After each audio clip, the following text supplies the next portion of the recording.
اعوذ باللہ من الشیطان الرجیم بسم اللہ الرحمن الرحیم۔ محققین کے مطابق 7 ہجری کو آپ صلی اللہ علیہ وسلم نے 400 سے زیادہ خطوط مختلف حکمرانوں کو روانہ کیے۔ بعض محققین کے مطابق بھیجے جانے والے خطوط کی تعداد 250، 100 یا 50 کے قریب ہے۔ روایتوں کے مطابق آپ صلی اللہ علیہ وسلم نے غزوہ احزاب کے بعد خطوط بھیجنا شروع کر دیے تھے، لیکن 7 ہجری ربیع الاول کے مہینے میں یہ بات تسلیم شدہ ہے کہ آپ صلی اللہ علیہ وسلم نے تفصیل کے ساتھ خطوط بھیجے۔ ان خطوط کی حتمی تعداد کا علم نہیں، لیکن بعض روایت یہ بھی کہتی ہیں کہ یہ خطوط چین تک بھی گئے۔ ان خطوط کی تعداد جتنی بھی ہو، لیکن ان میں صرف چند خطوط ایسے ہیں جو مقبول ہیں اور شاید ابھی تک محفوظ بھی ہیں، اور یہ خطوط وہ ہیں جو عرب کے ارد گرد کے حکمرانوں کی جانب بھیجے گئے تھے۔ آپ صلی اللہ علیہ وسلم نے ایک خط حبشہ کے والی اسما بن الجبیر کی جانب روانہ کیا۔ نجاشی تک آپ صلی اللہ علیہ وسلم کا یہ خط عمر بن امیہ الزمری نے پہنچایا۔ اسما نیک دل عیسائی تھا جو پہلے بھی مسلمانوں کے اوپر رحم دلی کا مظاہرہ کر چکا تھا۔ روایت کے مطابق اسما پہلے ہی اسلام سے متاثر ہو چکا تھا اور مسلمانوں کے اوپر رحم دلی کا مظاہرہ بھی کر چکا تھا۔ نجاشی نے جیسے ہی آپ صلی اللہ علیہ وسلم کا خط پڑھا، اس کو چوما، آنکھوں سے لگایا اور اس کی حفاظت کی اور مثبت جواب دیا۔ بعض روایت کے مطابق نجاشی نے خط پڑھنے کے بعد جعفر بن ابو طالب کے ہاتھوں اسلام قبول کر لیا۔ آپ صلی اللہ علیہ وسلم نے ماہ ربیع الاول میں مکوکس والی مصر یا والی قبط کی جانب ایک خط روانہ کیا۔ مکوکس تک آپ صلی اللہ علیہ وسلم کا خط حاطب بن ابی نے پہنچایا۔ مکوکس والی مصر نیک دل عیسائی تھا۔ جیسے ہی اس نے آپ صلی اللہ علیہ وسلم کا خط پڑھا، اس کا احترام کیا اور حفاظت کے ساتھ مہر لگائی اور اس کو ایک صندوق میں بند کر دیا۔ آپ صلی اللہ علیہ وسلم کا خط پڑھنے کے بعد مکوکس نے کہا، میرے علم کے مطابق ابھی ایک پیغمبر باقی رہ گئے ہیں، لیکن میرا خیال تھا ان کا ظہور شام سے ہوگا۔ مکوکس نے آپ صلی اللہ علیہ وسلم کے قاصد کا بھی احترام کیا۔ مکوکس نے آپ صلی اللہ علیہ وسلم کے قاصد کو تحائف کے ساتھ روانہ کیا، جس میں 2 کنیزیں،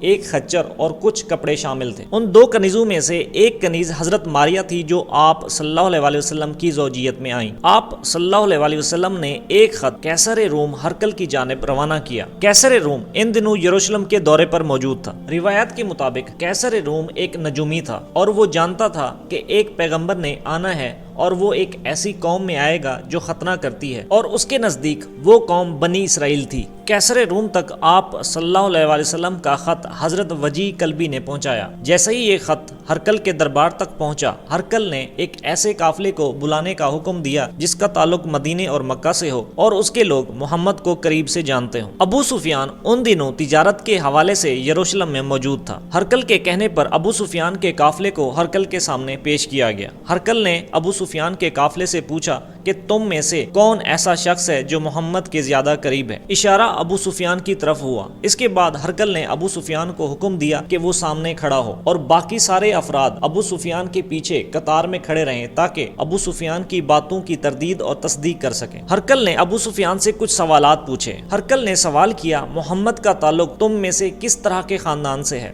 ابو سفیان نے کہا، وہ ہم میں سے اعلیٰ خاندان سے تعلق رکھتا ہے۔ ہرقل نے پوچھا، کیا اس سے پہلے بھی اس کے خاندان میں کوئی حکمران گزرا ہے؟ اس پر ابو سفیان نے نفی میں جواب دیا۔ ہرقل نے تیسرا سوال پوچھا، کیا اس سے پہلے بھی اس کے خاندان میں کسی نے نبوت کا دعویٰ کیا ہے؟ اس پر بھی ابو سفیان نے نفی میں جواب دیا۔ ہرقل نے پوچھا، اس کے پیروکار کس طرح کے ہیں؟ ابو سفیان نے کہا، اس کے پیروکار کم حیثیت کے لوگ زیادہ ہیں۔ ہرقل نے سوال کیا، اس کے پیروکاروں میں اضافہ ہو رہا ہے یا کمی؟ اس پر ابو سفیان نے کہا، اس کے پیروکاروں میں ہمیشہ اضافہ ہی دیکھنے میں نظر آتا ہے۔ ہرقل نے پوچھا، اس کے پیروکاروں میں سے کچھ لوگ اس کو چھوڑ بھی جاتے ہیں یا نہیں؟ اس پر ابو سفیان نے کہا کہ بہت کم لوگ اس کو چھوڑتے ہیں۔ ہرقل نے ابو سفیان سے پوچھا، کیا تم میں سے کسی کے ساتھ محمد کے جھوٹ کا واسطہ پڑا ہے یا محمد نے کبھی جھوٹ بولا ہے؟ اس پر ابو سفیان نے کہا، ہمارا محمد کے جھوٹ کے ساتھ کبھی بھی واسطہ نہیں پڑا۔ ہرقل نے ابو سفیان سے ایک آخری سوال کیا، کیا محمد نے تمہارے ساتھ کبھی وعدہ خلافی کی ہے؟ اس پر ابو سفیان نے کہا کہ ابھی تک ہمارا اس کی وعدہ خلافی کے ساتھ کوئی تجربہ نہیں ہوا، لیکن حال ہی میں ہمارا اس کے ساتھ معاہدہ ہوا ہے، اس معاہدے کے انجام کا ہمیں علم نہیں۔ ایک روایت کے مطابق ابو سفیان کہتا ہے، اگر مجھے شرمندگی کا احساس نہ ہوتا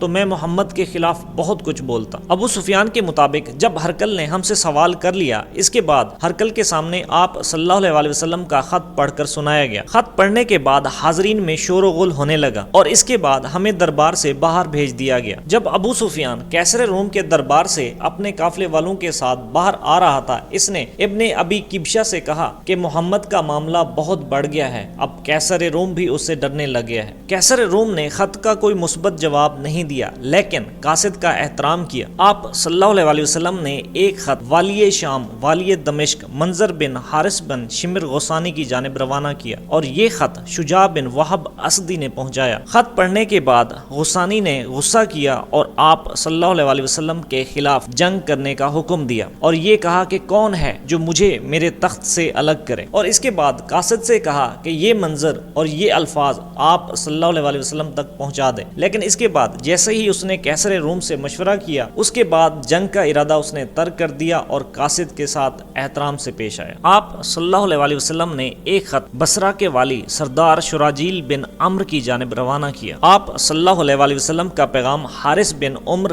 لے کر سردار شراجیل بن عمرو کی طرف جا رہے تھے، لیکن سردار شراجیل بن عمرو نے مقام موتا پر آپ صلی اللہ علیہ وسلم کے قاصد کو شہید کر دیا۔ سردار شراجیل بن عمرو کا یہی عمل غزوہ موتا کا سبب بنا۔ یہ قاصد آپ صلی اللہ علیہ وسلم کے پہلے اور آخری قاصد تھے جن کو شہید کیا گیا۔ آپ صلی اللہ علیہ وسلم نے ایک خط والی بحرین کے ذریعے سے فارس کے بادشاہ خسرو پرویز تک پہنچایا۔ خسرو پرویز نے یہ خط پڑھنے کے بعد غصے سے پھاڑ دیا اور کہا کہ میری رعایا میں سے ایک غلام اپنا نام مجھ سے پہلے تحریر کرتا ہے۔ اس کے بعد اس نے آپ صلی اللہ علیہ وسلم کو گرفتار کر کے اس کے سامنے پیش کرنے کا حکم دیا اور اس نے یہ حکم یمن کی حکومت کی جانب روانہ کیا، کیونکہ ان دنوں یمن کی حکومت کسرا کے ماتحت تھی۔ آپ صلی اللہ علیہ وسلم نے ایک خط عمرو بن عاص کے ذریعے عمان کی جانب روانہ کیا، جو کہ دو بھائی جعفر اور عبد کی جانب تھا۔ دونوں بھائیوں نے یہ خط پڑھنے کے بعد دعوت اسلام قبول کر لی اور اپنے ماتحت علاقے میں اسلام کا نظام نافذ کرنے کی تائید کی۔ آپ صلی اللہ علیہ وسلم نے جتنے بھی خطوط لکھے وہ انتہائی مختصر تھے اور ہر خط کے تقریباً 3 حصے تھے۔ پہلے حصے میں بسم اللہ الرحمن الرحیم کا ذکر ہوتا، دوسرے حصے میں خط بھیجنے والے اور مخاطب کا نام تحریر ہوتا اور خط کا تیسرا حصہ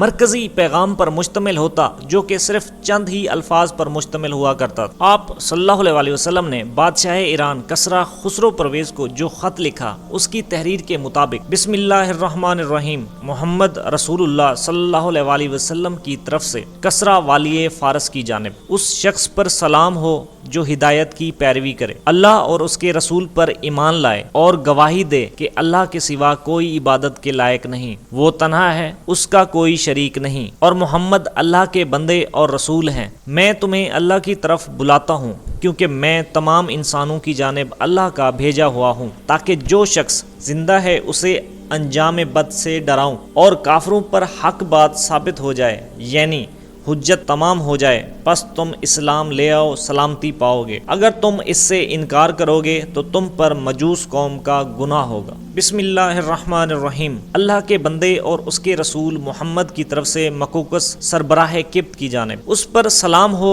جو ہدایت کی پیروی کرے۔ اس کے بعد تمہیں اسلام کی دعوت دیتا ہوں، اسلام لے آؤ، سلامت رہو گے۔ اسلام لے آؤ، اللہ تمہیں دوہرا اجر دے گا، لیکن اگر تم نے منہ موڑا تو تم پر اہل قبط کا بھی گناہ ہوگا۔ اور اے اہل کتاب، ایسی بات کی طرف آؤ جو ہمارے اور تمہارے درمیان مشترک ہے، وہ یہ کہ ہم اللہ کے سوا کسی کی عبادت نہ کریں اور اس کے ساتھ کسی کو شریک نہ ٹھہرائیں، اور ہم میں سے بعض کو اللہ کا رب نہ بنائیں۔ پس اگر وہ منہ موڑیں، کہہ دو کہ تم گواہ رہو کہ ہم مسلمان ہیں۔ آپ صلی اللہ علیہ وسلم نے والی حبشہ کی جانب جو خط تحریر کیا اس تحریر کے مطابق بسم اللہ الرحمن الرحیم، یہ خط اللہ کے نبی محمد کی طرف سے نجاشی اسما شاہ حبشہ کی طرف اس شخص پر سلام ہو جو ہدایت کی پیروی کرے، اللہ اور اس کے رسول پر ایمان لائے۔ میں شہادت دیتا ہوں کہ اللہ وحدہ لا شریک کے سوا کوئی عبادت کے لائق نہیں، اس نے کسی کو اپنی بیوی بنایا نہ ہی لڑکا، اور میں اس کی بھی شہادت دیتا ہوں کہ محمد اللہ کا بندہ اور رسول ہے، اور میں تمہیں اسلام کی دعوت دیتا ہوں کیونکہ میں اس کا رسول ہوں، لہٰذا اسلام لے آؤ، سلامتی پاؤ گے۔ اے اہل کتاب، ایک ایسی بات کی طرف آؤ جو ہمارے اور تمہارے درمیان مشترک ہے، وہ یہ کہ ہم اللہ کے سوا کسی اور کی عبادت نہ کریں، اس کے ساتھ کسی کو شریک نہ ٹھہرائیں، اور ہم میں سے بعض کو اللہ کے سوا رب نہ بنائیں۔ بس اگر وہ منہ موڑیں تو کہہ دو کہ گواہ رہو کہ ہم مسلمان ہیں۔ اگر تم نے یہ دعوت قبول نہ کی تو تم پر اپنی قوم نصارہ کا گناہ ہوگا۔ آپ صلی اللہ علیہ وسلم نے والی دمشق کی جانب جو خط تحریر کیا، اس تحریر کے مطابق بسم اللہ الرحمن الرحیم، اللہ کے بندے اور اس کے رسول محمد صلی اللہ علیہ وسلم کی طرف سے حارث بن ابی شمر کی جانب، اس پر سلام ہو جو ہدایت کی پیروی کرے۔ اس کے بعد میں تمہیں اسلام کی دعوت دیتا ہوں، اسلام لے آؤ، تیرے لیے تیرا ملک باقی رہے گا۔ آپ صلی اللہ علیہ وسلم نے جتنے بھی خطوط روانہ کیے، ان کی تحریر، ان کا لکھنے کا انداز اور مقصد تقریباً تھوڑے بہت فرق کے ساتھ ایک جیسا ہی تھا۔ اسلام اور اگلی عرب کی تاریخ میں ان خطوط نے جتنا اہم کردار ادا کیا، اس کو نظر انداز کیے بغیر تاریخ میں آگے بڑھنا شاید درست نہ ہو۔